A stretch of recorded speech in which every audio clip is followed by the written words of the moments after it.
आमच्या जन्मता सकट तोफेच्या तोंडी द्या.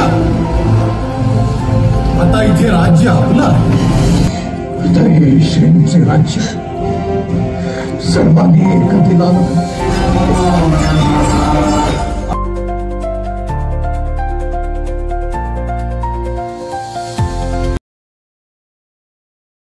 पुरंदरावर शंभूराजांचा जन्म झाला.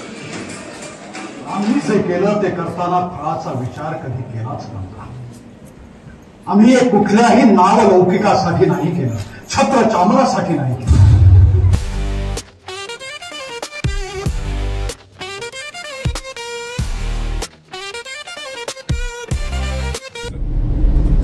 जून 2025 आज आम्ही निघालोय आंबेगावला शिवसृष्टी बघायला. आता तिथे गेलो, दाखवतो आतमध्ये काय बघण्यासारखं आहे ते. मम्मी मागून हाय करते, इकडं माग वहिनी पप्पा दादा गाडी चालवतोय.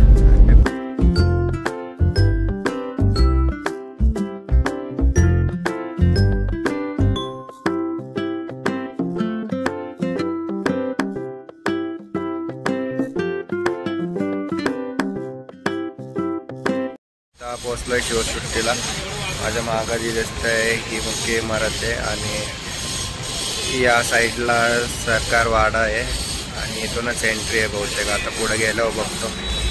3 तास स्लॉट आहे आमचा. आता किती वेळ लागते आतमध्ये जायला बघूया. आतमध्ये आलं ही जी राजवाड्यासारखी इमारत दिसते. इथं आतमध्ये गेलं की लेफ्ट साईडला वॉशरूम आहे आणि इकडून मागून एंट्री आहे. हा वेटिंग एरिया आहे. इथून आतमध्ये गेलं की चेकिंग होणार, QR कोड आणि मग आत सोडणार.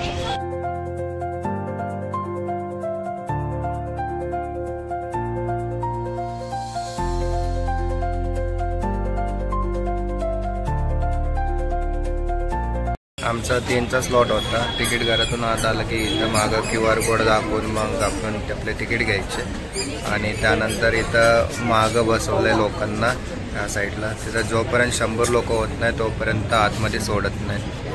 आणि माझ्या मागं दिसते ती एंट्रन्स आहे.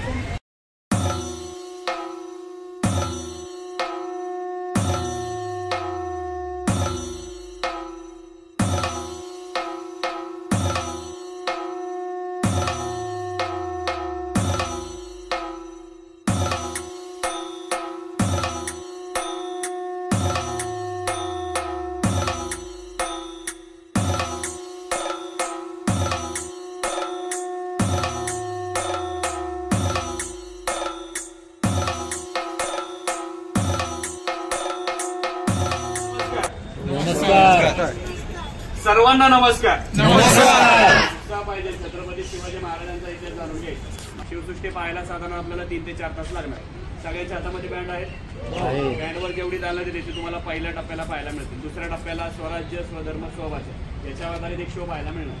आणि वरच्या भागामध्ये गंगासागर तलाव, गोमुखी दरवाजा आणि भवानी माताचं मंदिर आपल्याला पाहायचं. पहिल्या टप्प्याला खाली काही नाजूक वस्तूवर शस्त्रदानामध्ये शस्त्र उघड्यावर ठेवले जेणेकरून तुम्हाला ती जवळून पाहता यावी. तिकडे गेल्यावर लोकांना हात लावण्याचा मोह काय आवडत नाही, पण तसं करायचं नाही. त्यांना केमिकल लावून ठेवलं त्याच्यामुळे आपल्या हाताला इन्फेक्शन होऊ शकतं. त्यामुळे कुठल्याही शस्त्रांना हात लावायचा नाही. प्रत्येक ठिकाणी कॅन्टीनची, वॉशरूमची आणि पिण्याच्या पाण्याची सोय केलेली आहे.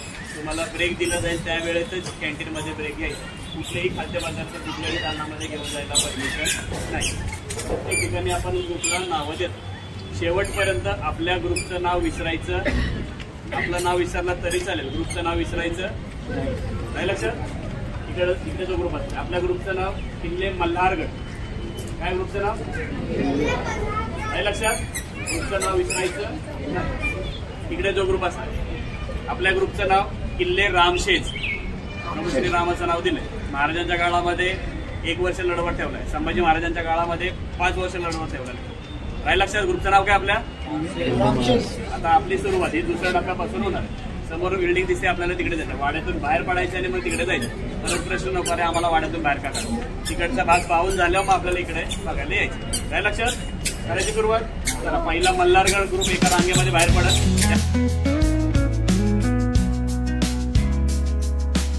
आतमध्ये 2 ग्रुपमध्ये डिवाइड केलं होतं. आता आमच्या सोबतचा ग्रुप आहे तो किल्ले मल्हारगड आणि दुसऱ्या ग्रुपला एक नाव दिलं आहे किल्ले रामशेज. 50-50 लोकांची 2 बॅच केलेत. त्यानंतर मग आता पहिली बॅच जी आहे ती प्री शो दालन एंट्रीला आता आम्हाला घेऊन आलेत आणि तर माझ्या मागं वॉशरूमची वगैरे सोय आहे. आता आम्ही पुढे चालू.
भव्य बाजारपेठ आपण इथे स्थापन करणार आहोत.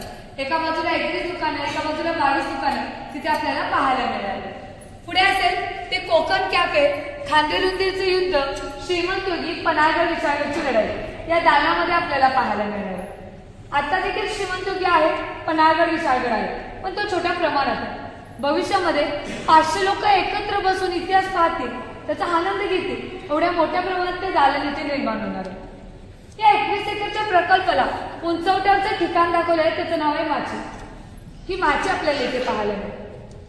पुढे असेल ते राजसभा. रायगडमध्ये जशी भव्य राजसभा होती तशीच भव्य राजसभा आपण इथे स्थापन करणार आहोत. त्याच्याच पाठीमागे छत्रपती शिवाजी महाराजांचा राहता वाडा देखील आपल्याला पाहायला मिळाला. पुढे असेल भवानी माता मंदिर आणि गंगासागर तलाव. थोड्याच वेळामध्ये दर्शनाला जाणार. म्हणजे सध्याच्या परिस्थितीला सरकार वाडा, रंगमंडळ, गंगासागर तलाव, भवानी माता मंदिर हे कम्प्लीट झाले. बाकी सगळ्याचं बांधकाम सध्या चालू आहे. पुढे असलेल्या भविष्यामध्ये तो लोहगड किल्ला आणि गोमकी मार्ग इथे तुम्हाला पाहायला मिळेल. आता लोहगडचं बांधकाम सध्या चालू आहे, पण तुम्हाला जेव्हा मंदिराचं दर्शन करायला जाल तेव्हा तुम्हाला गोमकी महादरवाजा दिसेल. तर म्हणजे काय अर्थ आहे? गोमकी महादरवाजा अशी वाट जोपर्यंत आतमध्ये जात नाही किंवा समोर जात नाही तोपर्यंत तो दरवाजा दिसतो. लांबून पाहिजे काय दिसणार? किल्ल्याचे संरक्षण. शत्रूला कळू नये की आतमध्ये जाण्यासाठी एक दरवाजा आहे, अशी वाट म्हणजे गोमकी महादरवाजा. अशीच वाट रायगडवरती सिंधुदुर्ग किल्ल्यावर. त्याचं महत्व आपण इथे गोमकी महादरवाजा केले. त्या 21 एकरच्या प्रकल्पाची तटबंदी असेल ती अशा प्रकारची ती तटबंदी आहे आणि त्याचं महाद्वार असेल ते यावर म्हणजे एंट्री पॉईंट. आणि सगळ्यात शेवटी आहे तो देवगिरी आश्रमशाळा. आता देखील आश्रमशाळा छोट्या मुलांना आणि छोट्या प्रमाणात सरकार वाड्याच्या पाठीमागच्या बाजूला शिकवली जातात. भविष्यामध्ये वयस्कर लोक सुद्धा आनंद घेतील, एवढ्या मोठ्या प्रमाणात ते दालन निर्माण. भवानी मातेचं मंदिर बघायला चाललो आहे आम्ही. आता जे वयोवृद्ध आहेत त्यांच्यासाठी मागे लिफ्टची सोय आणि जे आपले असे हे तरुण पिढी त्यांच्यासाठी 2 मजले चढत जायचं आहे वर. आणि पावसाचं वातावरण झालं त्यामुळं थोड्या वेळात मंदिर बंद करतील असा एक अंदाज आहे.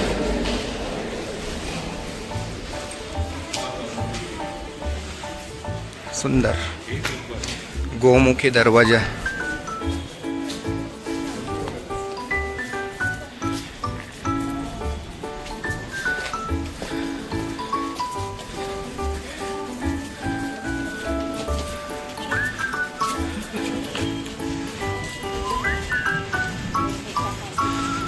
गोमुखी दरवाजाचं स्ट्रक्चर केलं इथं.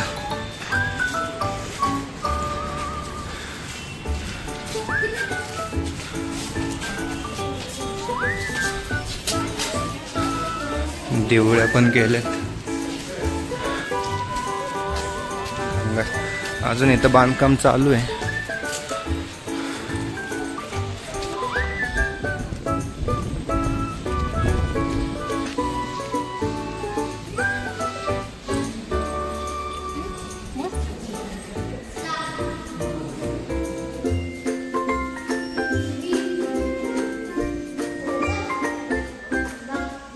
तीन वाजलेत. हलका हलका पाऊस सुरू झालाय आणि शिवसृष्टीच्या सुरुवातीला माहिती दिल्यानंतर आता पहिलं स्टॉप आहे हे भवानी मातेचं मंदिर. आतमध्ये अत्यंत सुबक आणि सुंदर अशी एक भवानी मातेची मूर्ती आहे. त्याचं दर्शन घेऊन आता आम्ही बाहेर आलो. आता इथून पुढे बघूया कुठे घेऊन जातात ते.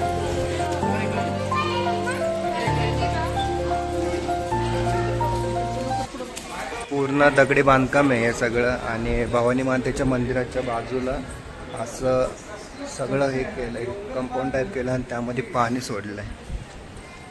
अत्यंत सुंदर असं शिल्पकाम केलं इथं. आणि तुम्ही जे काय बघसाल ते ह्याच्यावर टिक करत जाणार ते हळूहळू. आता शिवसृष्टी झाली आहे.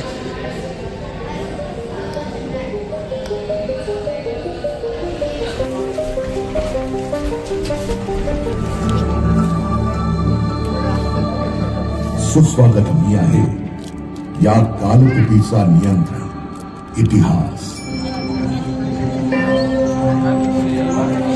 मला पहिल्यांदा आठवतात ते या भरतभूमीला व्यापून उरलेले आदर्श पुरुष प्रभू श्रीराम. त्यानंतर अर्थातच युगंधर श्रीकृष्ण. हजारो वर्ष इथल्या सप्त नद्यांच्या तीरांवर वास करणारे, वेद निर्माण करणारे, ज्ञान साधनेत अखंड बुडालेले तपस्वी ऋषी मुनी. सोमनाथाचं मंदिर फुटलं, अयोध्या लुटली, काशी विश्वेश्वर बुडाला, पार दक्षिणेच्या देवगिरी विजयनगरच्या साम्राज्यापर्यंत सगळं काही या आक्रमकांनी अक्षरशः ओवाळून नेलं. तिथल्या प्रजेनं अशी क्रूरता, असे अत्याचार कधी पाहिलेच नव्हते. कधीही न संपणारी एक रात्र इथे अवतरली.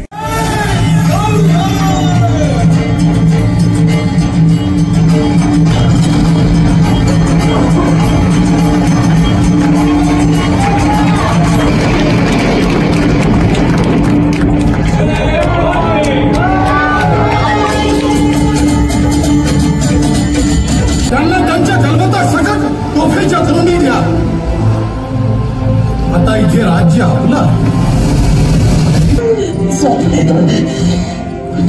श्रींचे राज्य सर्वांनी एक दिलानं एकोप्यानं सांभाळा. आम्ही हे जे रोपटं लावलंय त्याचा तुम्ही महावृक्ष करा. सिंधू नदीच्या उगमापासून कमळीच्या दक्षिण तीरापर्यंत हा एवढा मुलूक मुक्त करा, मुक्त करा. तीर्थक्षेत्री, महाक्षेत्री सोडवा. यात तुम्ही चुकून होऊ नका, चुकून होऊ नका.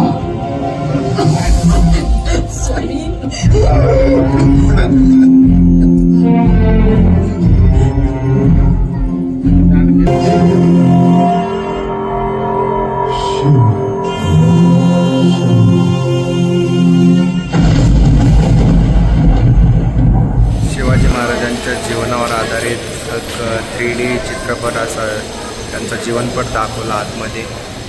एवढं अप्रतिम असा शो होता. शिवाजी महाराजांच्या जन्मापासून त्यांच्या मृत्यूपर्यंत पूर्ण माहिती दिली त्यामध्ये. आणि जेव्हा एक आरमाराचं सीन येतो त्यामध्ये तिथं आपल्या अंगावर पाणीसुद्धा येतं आणि आतमधलं पूर्ण जे स्ट्रक्चर आहे बसायचं ते असं गोल गोल 360 फिरतं. त्यानुसार स्क्रीन चेंज होत राहतात. एक नंबर एक्सपिरियन्स होता.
1851 फाल्गुन वैद्य तृतीया वार शुक्रवार सूर्यास्तानंतर म्हणजेच आत्ताच 19 फेब्रुवारी 1630 या दिवशी छत्रपती शिवाजी महाराजांचा जन्म या वास्तूमध्ये झाला होता. तिथे त्यांची आठवण म्हणून त्यांची मूर्ती आणि त्यांचा पाळणा ठेवण्यात आलेला आहे.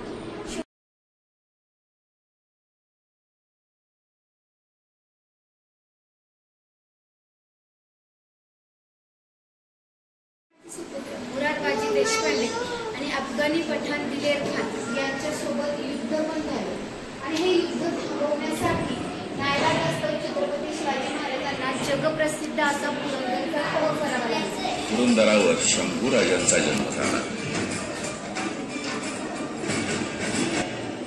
1665 मध्ये महाराजांवर चालून आलेल्या मिर्झा राजा जयसिंग आणि दिलेर खान यांनी पुरंदरचं महत्व जाणून किल्ल्याला वेढा दिला.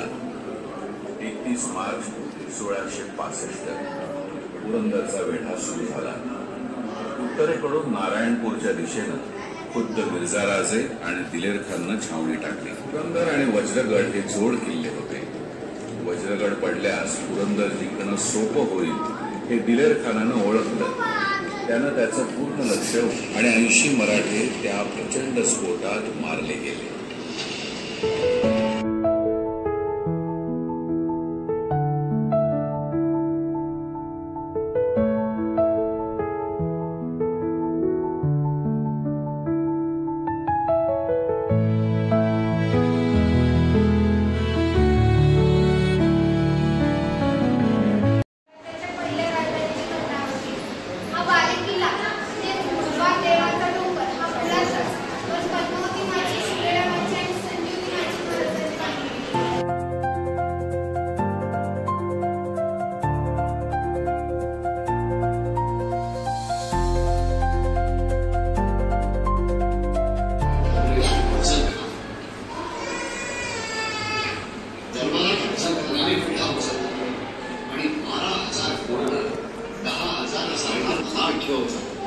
महाराज आपल्या कवेत आहे ते वाहू हाच तो हवा असलेला क्षण म्हणून खानाने अचानक महाराजांची मान डाव्या बाजूने कापून टाकली आणि आपली कट्यार काढून महाराजांच्या डाव्या कुशीत खुपसली. एका क्षणात महाराजांच्या लक्षात सारा प्रकार आला.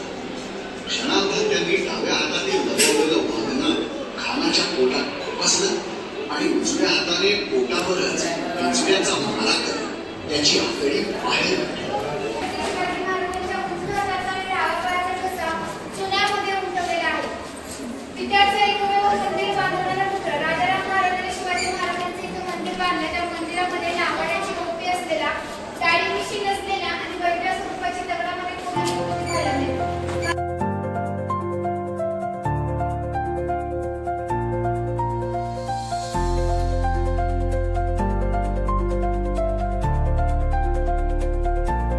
या 4 महिन्यांच्या काळात आग्र्यात जे काही नाट्य घडले ते सगळं हा परकरदास बघत होता, नेमाने लिहून ठेवत होता आणि त्याचा वृत्तांत मिर्झा राजांचा अंबर इथला मुख्य कारभारी कल्याणदास याला पत्रानं पाठवत होता.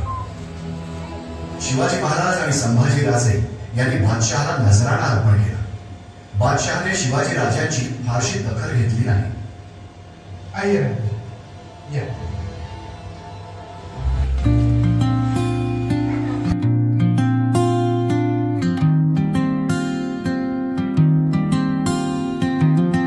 वर्णन केलं आहे समर्थांनी.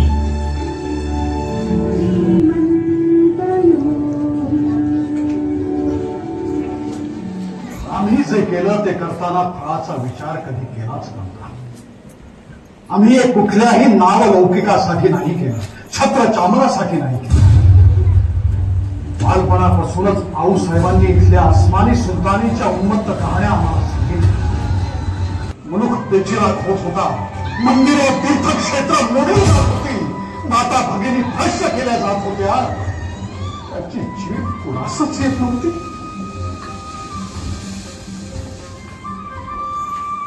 काम कठीण होतं. अंड पडलेल्या राखेत खोल दडलेले तरी दुर्मस्ते निखारे शोधून त्यांना पुन्हा फुंकर घालायची. मग सह्याद्रीच्या दरात दारा मावा कोकणात सर्वत्र हिंडलो आम्ही, जीवाला जीव देणारे माणसं शोधलो. या रूम मध्ये इथं मागं या पडद्यावर शिवाजी महाराजांचं जीवनपट दाखवलं आता आम्हाला. आणि या साईडला अजून एक शोचं रूम आहे. इथे मागच्या साईडला अजून एक शो दाखवला गेला.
शिवाजी महाराज की जय. मी आता पुण्यातील आंबेगाव येथे शिवसृष्टीला भेट दिली.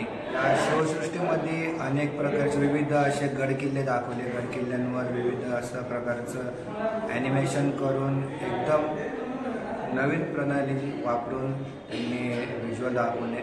नंतर आम्ही 2 असे शो पाहिले. एका शोमध्ये शिवाजी महाराजांच्या आग्र्यावरून सुटका दाखवली. दुसऱ्या शोमध्ये छत्रपती शिवाजी महाराज स्वतः बोलत होते.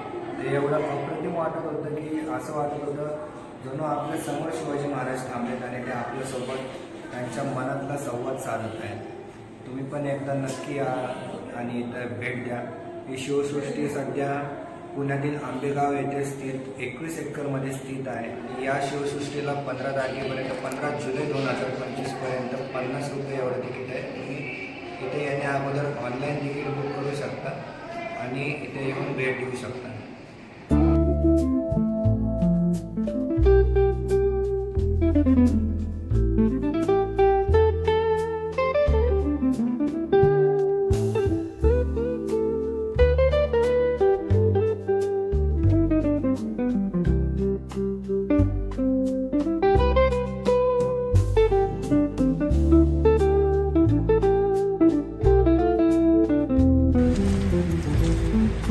शिवसृष्टी बघून झाली.